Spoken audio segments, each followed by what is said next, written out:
ചക്കക്കുരു അവിച്ച് വെച്ചിരിക്കുന്നതാണ്. നല്ല ഔഷധ ഗുണമുള്ളതാണ്. ഇതിൽ നമുക്ക് ഒരുപാട് വെറൈറ്റി ആയിട്ട് സാധനങ്ങൾ ഉണ്ടാക്കാം. വടയുണ്ടാക്കാം, കട്ലേറ്റ് ഉണ്ടാക്കാം. നല്ല ടേസ്റ്റുള്ള ഒരു സാധനമാണ്. ഇപ്പോൾ ഉള്ള പിള്ളേർ ആരും കഴിക്കില്ല.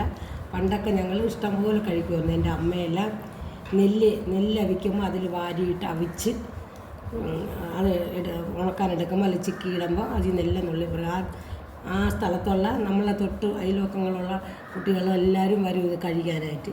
പിന്നെ ഇതിനെ ഉമിയിലിട്ട് പച്ച ചക്കക്കുരു കഴുകി ഉണക്കി ഉമിയിലിട്ട് വച്ചിരിക്കും. ചക്കക്കുരുവൊന്നും ഇല്ലാത്ത സീസണിൽ അതിനെ എടുത്ത് പൊളിച്ചിട്ട് നല്ല പൊളിച്ചിട്ട് തന്നെ കല്ലിലിങ്ങനെ ഉരയ്ക്കും.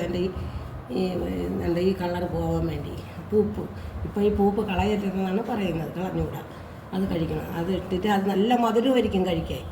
അങ്ങനെയൊക്കെ ഞങ്ങൾ ഇഷ്ടം പോലെ കഴിച്ചിട്ടുണ്ട്. ഇത് അവിച്ച് കഴിക്കാൻ വേണ്ടി അവിച്ചതാണ്. കുറച്ചെടുത്ത് എല്ലാവരും ഇതെല്ലാം അവിച്ച് കഴിച്ച് നോക്കണം കേട്ടോ.